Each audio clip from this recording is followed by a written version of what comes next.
नमस्कार, स्वागत है आप सभी का वीर स्टडी 96 में।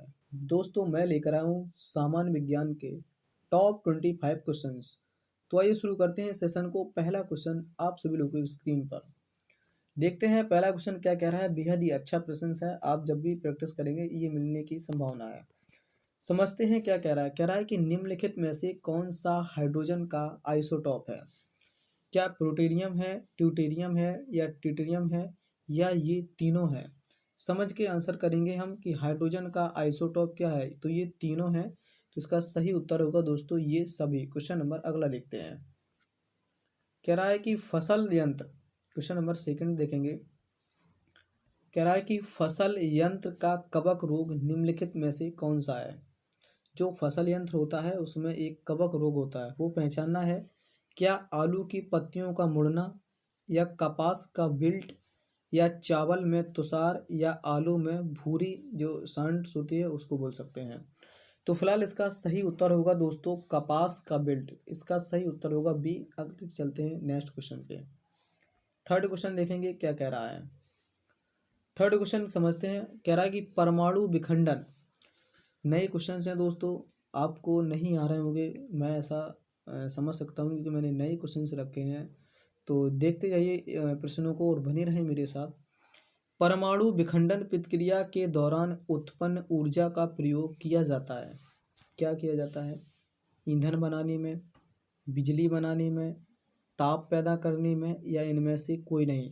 परमाणु विखंडन जो प्रतिक्रिया होती है वो ऊर्जा उत्पन्न करती है। क्या करते हैं समझते हैं। तो इसका सही उत्तर होगा दोस्तों बी, बिजली बनाने में इसका उपयोग किया जाता है। फिलहाल इसका सही उत्तर होगा बी। चलते हैं नेक्स्ट क्वेश्चन पे। क्वेश्चन नंबर फोर्थ देखेंगे। कह रहा है कि इनमें से कौन गैसों के प्रसारण का एक उदाहरण है। मतलब तीन है, उसमें से पूछा जा रहा है कि गैसों के प्रसारण का कौन सा उदाहरण है। क्या खाने की सुगंध है, अगरबत्ती की खुशबू है या इत्र की महक है या उपयुक्त में से सभी हैं। गैसों के प्रसारण का एक अच्छा सा उदाहरण माना जाता है। क्वेश्चन नंबर फोर्थ का सही विकल्प का चुनाव करें। तो फिलहाल इसका सभी हो जाएगा। समझते हैं कैसे। जो खाने की सुगंध होती है दोस्तों वो फैल जाती है, उम्मीद करता हूँ समझ रहे होंगे। क्या अगरबत्ती की खुशबू फैल जाती है। प्रसारण मतलब होता है फैलना, मतलब होता है इसका फैलना।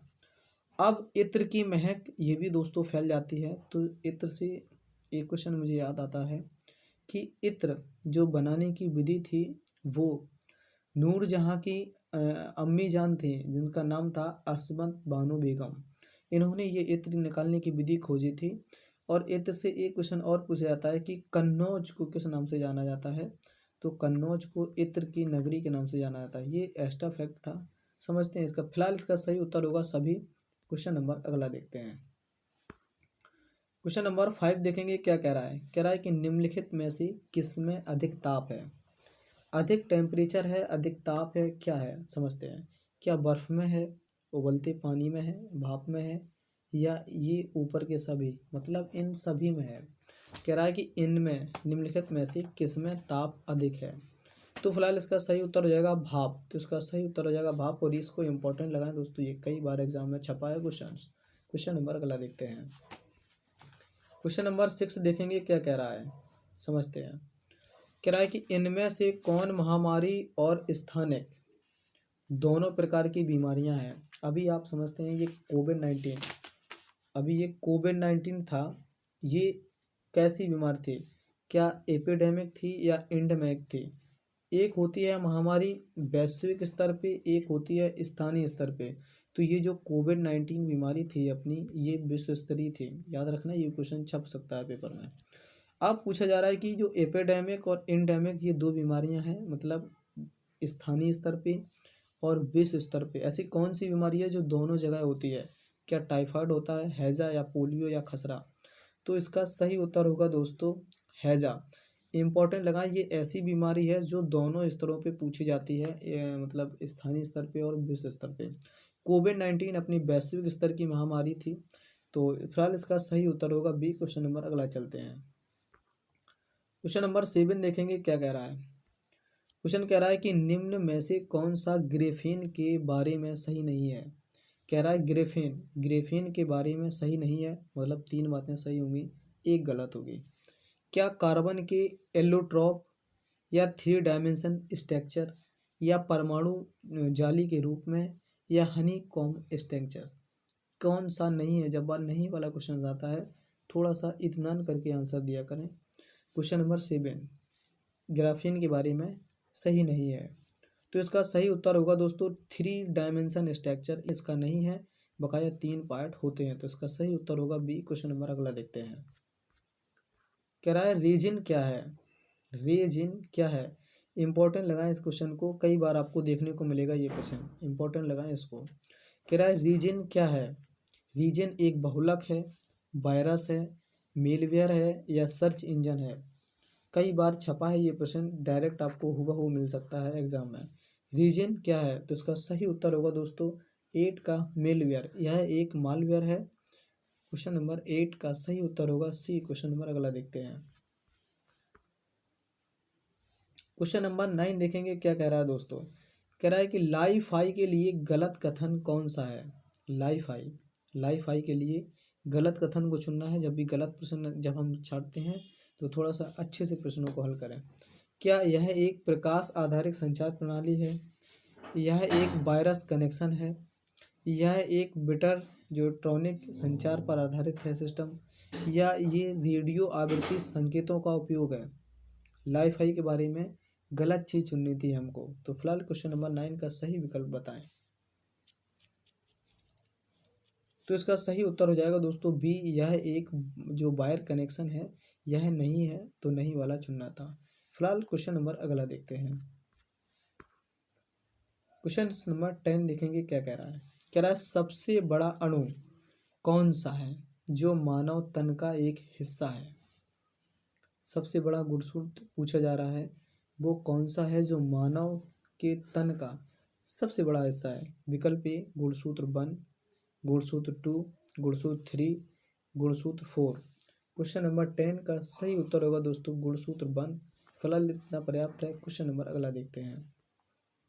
क्वेश्चन नंबर 11 देखेंगे क्या कह रहा है, इसको डबल स्टार में नोट करेंगे दोस्तों, कई बार ये एग्जाम में छपा है एग्जाम में, और ये इंपॉर्टेंट क्वेश्चन है, ये आपको मिल सकता है जब आप प्रैक्टिस सेट करेंगे। कह रहा है कि पहले प्रकाश की गति को किसने नापा था? प्रकाश को किसने नापा था? कई लोग तो कर ले गए हैं उस प्रश्न को, मुझे आशा है इस बात की। क्या मार्क ओरोसन है, लॉस रोमर हैं, या एडविन हर्बल हैं, या ट्राइको ब्रह्म है? कौन है जो सबसे पहले प्रकाश की गति को नापा था? तो उसका सही उत्तर होगा दोस्तों रोमर। रोमर से याद रख सकते हैं, इन्होंने प्रकाश की गति को नापा था। इंपॉर्टेंट क्वेश्चन है दोस्तों, कई बार एग्जाम में छपा है और आने की प्रबल संभावना है। क्वेश्चन नंबर अगला देखते हैं। क्वेश्चन नंबर 12 देखेंगे क्या कह रहा है। कह रहा है गिरगिट क्यों रंग बदलता है? अच्छा प्रश्न है, गिरगिट क्यों रंग बदलता है? साइकोलॉजिस्ट क्वेश्चन है, गलत भी कर सकते हैं आप। अन्य जानवरों से बचने के लिए रंग बदलता है, कितना अच्छा है, अन्य जानवरों से बचने के लिए रंग बदल लेता है। आप स्वाभाविक सोच सकते हैं ऐसा, लेकिन हो सकता है गलत हो जाए आपकी साइकोलॉजी। क्या गर्मी प्रबंधन के लिए रंग बदलता है? जो गर्मी में जो टेम्परेचर होता है उसको एडजस्ट करने के लिए शायद ये रंग बदलता हो सकता है, ये भी सही बात हो या गलत हो, समझते हैं अगला विकल्प। कह रहा है गिरगिट वातावरण के प्रति संकेत के रूप में रंग बदलते हैं, मतलब जैसा वातावरण है, जैसा एनवायरनमेंट है वैसा रंग बदल लेता है। क्या ये बात सही है या उपयुक्त में से कोई भी नहीं? तो तीनों विकल्प हैं, आपकी साइकोलॉजी के अनुसार कौन सा सही विकल्प होता है आप समझ सकते हैं। क्वेश्चन नंबर 12 देखेंगे, तो फिलहाल इसका सही उत्तर हो जाएगा दोस्तों बी। कह रहा है कि गर्मी प्रबंधन के लिए रंग बदलते हैं, आप सभी लोग, इसका सही उत्तर बी है इसका, और ये अच्छा प्रश्न भी है। फिलहाल इसका सही उत्तर होगा बी। चलते हैं अगले क्वेश्चन पर। कह रहा है के इकाई के लिए, क्वेश्चन नंबर 13 देखेंगे। कह रहा है के इकाई के लिए निम्नलिखित में से क्या मापने के लिए प्रयोग किया जाता है? अरे यार, के का मतलब होता है केल्विन। केल्विन किसको मापते हैं? अब तो कर देते हैं आप विकल्प में, इलेक्ट्रॉनिक, ध्वनि, तापमान, तो इसका सही उत्तर होगा सी तापमान। टेम्परेचर को ही तो मापते हैं केल्विन में, यही तो पूछा गया था, और क्या पूछा गया था? फिलहाल इसका सही उत्तर होगा तापमान। क्वेश्चन नंबर अगला देखते हैं। क्वेश्चन नंबर 14 देखेंगे क्या कह रहा है। बेहद ही अच्छा और सिंपल प्रश्न है विटामिन से, और विटामिन का मैंने पूरा वीडियो बनाया है, वहाँ से एक भी क्वेश्चन दोस्तों बाहर नहीं जाएगा। आप प्ले लिस्ट में जाकर विटामिन वाला टॉपिक देख सकते हैं। कह रहा है कि विटामिन B1 की कमी से कौन सी बीमारी होती है? क्या रिकेट्स होती है, रतौंधी होती है, रक्तपतला होती है, बेरी होती है? तो विटामिन डी की कमी से रिकेट्स रोग होता है। रतौंधी विटामिन ए की कमी से होता है। और रक्त का थक्का नहीं जमता है किसकी कमी के कारण? विटामिन के की कमी के कारण रक्त का थक्का नहीं जमता है। तो ये तीनों चीज़ें मैंने बता दी हैं, लेकिन पूछ रहा था विटामिन B1 की कमी से, तो इसका सही उत्तर होगा दोस्तों बेरी। एक क्वेश्चन और विटामिन से कई बार पूछा गया है यहाँ से, रतौंधी विटामिन ए की कमी से होता है। और इसका जो स्रोत होता है वो होता है दोस्तों गाजर। गाजर होता है। और एक विटामिन से पूछा जाता है कि गोल्डन राइस में कौन सा विटामिन होता है? तो गोल्डन राइस में विटामिन ए होता है। ये दोनों विटामिन ए से बनने वाले प्रश्न हैं। फिलहाल इतना पर्याप्त है, चलते हैं अपने नेक्स्ट क्वेश्चन पर। क्वेश्चन नंबर 15 देखेंगे क्या कह रहा है। क्वेश्चन नंबर 15 कह रहा है कि राइनो वायरस की बनता है। कौन वजह है जो राइनो वायरस के लिए बनता है? क्या आम जुखाम है, सिर दर्द होता है तब राइनो वायरस बनता है, या कफ होता है, या घुटनों में दर्द होता है? क्वेश्चन नंबर 15 देखेंगे क्या कह रहा है। कह रहा है राइनो वायरस की वजह बनता है। क्वेश्चन नंबर 15, तो जो आम जुखाम होता है वही राइनो वायरस की वजह बनता है। इसका सही उत्तर होगा दोस्तों ए। क्वेश्चन नंबर अगला देखते हैं। क्वेश्चन नंबर 16 देखेंगे क्या कह रहा है। कह रहा है कि निम्नलिखित में से किस स्टार क्वीन नेबुला के रूप में भी जाना जाता है? अच्छा प्रश्न है ये। कह रहा है किसे स्टार क्वीन नेबुला के नाम, क्या मेसियर 60, क्या मेसियर 5, या NGC 3372, या NGC 3293? क्या है? क्या मेसियर 16 है, या मेसियर 5 है, या मेसियर 3372 है, या NGC 30 मतलब 3293 है? इसका सही उत्तर क्या है? ये स्टार क्वीन नेबुला के नाम से जाना जाता है। क्वेश्चन नंबर 16 देखेंगे तो इसका सही उत्तर होगा दोस्तों ए मेसियर 60, मतलब जो मेसियर 16 है इसी को जाना जाता है कि स्टार क्वीन नेबुला के रूप में। फिलहाल इतना पर्याप्त है। क्वेश्चन नंबर अगला देखते हैं। क्वेश्चन नंबर 17 दोस्तों क्या क्या कह रहा है समझते हैं। कह रहा है कितना कुल ऑक्सीजन, मतलब कुल ऑक्सीजन और रक्त शरीर में मस्तिष्क द्वारा इस्तेमाल किया जाता है? ऑक्सीजन और रक्त शरीर में मस्तिष्क द्वारा इस्तेमाल किया जाता है। क्या 20%, 50%, 75%, 35%? ये मस्तिष्क द्वारा इस्तेमाल किया जाता है, ऐसा प्रश्न पूछ रहा है ऑक्सीजन। तो इसका सही उत्तर होगा दोस्तों ए 20% यूज किया जाता है। क्वेश्चन नंबर अगला देखते हैं। क्वेश्चन नंबर 18 देखेंगे दोस्तों। आप सभी लोग कर ले गए होंगे इस क्वेश्चन को देखते ही, क्योंकि ये कई बार घिसा पिटा क्वेश्चन है और अब आने की संभावना नहीं रहती है, लेकिन फिर भी छोटे मोटे एग्जामों में ये पूछ लिया जाता है। कह रहा है कि मानव शरीर में सबसे छोटी हड्डी कौन सी है? कर ले गए उस प्रश्न को, क्योंकि उसमें कुछ है ही नहीं। क्या पटेला है, स्टेपीज है, टिबिया है, ह्यूमरस है, क्या है? तो ये जो सबसे छोटी हड्डी होती है स्टेपीज होती है, और ये कहाँ पाई जाती है दोस्तों? कान में। कान की हड्डी होती है और ये सबसे छोटी हड्डी होती है स्टेपीज। कई बार क्वेश्चन घूमा है दोस्तों। मानव शरीर की सबसे छोटी हड्डी स्टेपीज। क्वेश्चन नंबर अगला देखते हैं। क्वेश्चन नंबर 19 देखेंगे क्या कह रहा है, समझते हैं प्रश्न को। कह रहा है कि मात्र दो ऊतक कौन से हैं, मतलब ऐसे कौन से दो ऊतक हैं जिनमें खून से ऑक्सीजन प्राप्त नहीं करते? खून से ऑक्सीजन प्राप्त नहीं करते, ऐसे कौन से दो ऊतक हैं? अगर आप प्रश्न को अच्छे से समझेंगे आप कर ले जाएंगे इस प्रश्न को। क्या नाखून और कॉर्निया है, क्या त्वचा और मस्तिष्क है, उंगलियां और नाक है, या पैर या भुजा है? समझते हैं। अगर क्वेश्चन को पढ़ ले जाए, अगर सही से समझेंगे तो आप कर ले जाएंगे प्रश्न को। तो इसका सही उत्तर होगा दोस्तों नाखून और कॉर्निया। ये दो ऐसे ऊतक हैं जो खून से ऑक्सीजन प्राप्त नहीं करते। तो इसका सही उत्तर होगा दोस्तों ए। क्वेश्चन नंबर अगला देखते हैं। क्वेश्चन नंबर 20 देखेंगे क्या कह रहा है, समझते हैं। क्वेश्चन नंबर 20 कह रहा है कि आँख का कौन सा भाग, मतलब आँख का कौन सा भाग है जो आँख के रंग बदलने का निर्धारण करता है? क्या वो पुतली है, क्या आइरिस है, क्या कॉर्निया है, या आईलिड है? क्या है? अच्छा प्रश्न है दोस्तों ये क्वेश्चन नंबर 20। आँख का कौन सा भाग आँख के रंग बदलने का निर्धारण करता है? तो क्वेश्चन नंबर 20 का सही उत्तर होगा दोस्तों आइरिस। यह आइरिस है। और जो लोग कॉर्निया के बारे में सोच रहे हैं वो थोड़ा सा सावधान हो जाए, इसका उत्तर कॉर्निया नहीं है। इसका जो आंसर सही है वो आइरिस हो जाएगा। फिलहाल इतना पर्याप्त है। क्वेश्चन नंबर अगला देखते हैं। Question number 21। कह रहा है कि कणों के नाम बताएं। कुछ कणों के नाम बताने हैं जो पदार्थ को बनाते हैं। क्या गैर धातुएं, धातुएं, मेटालॉइड्स या परमाणु। क्वेश्चन नंबर 21 देखेंगे। कणों के नाम बताना था जो पदार्थ को बनाते हैं। क्वेश्चन नंबर 21, तो इसका सही उत्तर होगा दोस्तों डी परमाणु। जो परमाणु है, जो कणों के नाम बताना था पदार्थ को बनाते हैं, इसका सही उत्तर होगा दोस्तों डी। क्वेश्चन नंबर अगला देखते हैं।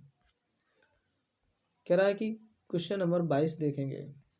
कह रहा है कि पदार्थ के कणों, जो कण हैं उनको निम्नलिखित विशेषताएं हैं। जो पदार्थ के कणों की विशेषताएं हैं उनसे प्रश्न बना है। कह रहा है कि वे लगातार स्थानांतरित होते हैं, वे एक दूसरे को आकर्षित करते हैं, वे बहुत छोटे होते हैं, या उपयुक्त सभी। क्वेश्चन नंबर 22 परमाणु से क्वेश्चन है। पर पदार्थों के कणों में निम्नलिखित विशेषताएं हैं। क्वेश्चन नंबर 22, तो इसका सही उत्तर होगा दोस्तों ये सभी विशेषताएं हैं, तो इसका सही उत्तर होगा डी। क्वेश्चन नंबर अगला देखते हैं। क्वेश्चन नंबर 23 क्या कह रहा है समझते हैं। कह रहा है कि निम्नलिखित में से कौन सा ठोस का गुण है। क्या संकुचित किया जाता है, निश्चित आकार होता है, कम घनत्व होता है, इंटरमोलिकुलर बल के द्वारा कम होते हैं। क्वेश्चन नंबर 23 देखेंगे, कौन सा ठोस का गुण है। क्वेश्चन नंबर 23, तो एक ठोस है तो इनका आकार निश्चित होगा, क्योंकि ठोस की चीज़ें निश्चित होती हैं। अगर ये बात पता है तो आप कर ले गए होंगे, तो इसका सही उत्तर होगा दोस्त बी। मैंने पूरी वीडियो में लाइक, शेयर, सब्सक्राइब के बारे में मैं बात नहीं करता हूं दोस्तों, क्योंकि आप सभी लोगों का समय बेहद ही कीमती है। अगर तो इसी बात पे चलते हैं, अगला क्वेश्चन देखते हैं। फिलहाल इतना पर्याप्त है। क्वेश्चन नंबर 24 देखेंगे। कह रहा है कि शुष्कता के लिए, जो शुष्कता होती है, बाष्पीकरण की तुलना में क्रिस्टलाइजेशन, जो क्रिस्टलाइजेशन होता है, एक बेहतर तकनीक क्यों है। क्या ठोस का अपघटन जगह लेता है, अशुद्धियां घट जाती हैं, ठोस चार्ज हो जाता है, या उपयुक्त तो सभी। क्वेश्चन नंबर 24 का सही उत्तर क्या होगा। इससे बेहतर ये जो क्रिस्टलाइजेशन है, इसमें क्या होता है दोस्तों, अशुद्धियां घट जाती हैं, इसी वजह से ये अच्छी तकनीक या अच्छी बेहद ही टेक्नोलॉजी मानी जाती है। तो ये अच्छा प्रश्न भी है, इसको स्टार भी लगा सकते हैं आप, कि जो क्रिस्टलाइजेशन होता है इससे अशुद्धियां घट जाती हैं और यह बेहद ही अच्छी तकनीक मानी जाती है। क्वेश्चन नंबर इस सेशन का लास्ट प्रश्न देखेंगे, और ये इस सेशन का अंतिम प्रश्न है दोस्तों। जो भी साथी नए हैं प्लीज़ चैनल को सब्सक्राइब कर लें। यहाँ लाइक सब्सक्राइब की बात नहीं करते हैं, क्योंकि यहाँ बात होती है मुद्दे की। फिलहाल इतना पर्याप्त है, और चलते हैं अपने नेक्स्ट क्वेश्चन पर, और ये इस सेशन का लास्ट क्वेश्चन। कह रहा है किस तंत्र द्वारा एक अमिश्रीकरण तरल, इमर्सिबल या लिक्विड का मिश्रण अलग किया जाता है। क्या वर्नर से, बीकर से, आसवन फ्लेक्सर से, या अलग कीप से। क्वेश्चन नंबर 5 देखेंगे क्या कहता है, तो इसका सही उत्तर होगा दोस्तों डी, अलग कीप से। तो ये सेशन का लास्ट क्वेश्चन था दोस्तों। अगर आपको थोड़ी सी भी मेहनत अच्छी लगती है तो प्लीज़ चैनल को सब्सक्राइब करें, बेल आइकन को प्रेस करें, ताकि आने वाली वीडियो समय से मिल सके। आज के लिए इतना पर्याप्त है दोस्तों, तब तक के लिए आप अपना और अपनों का ख्याल रखें दोस्तों। जय हिंद।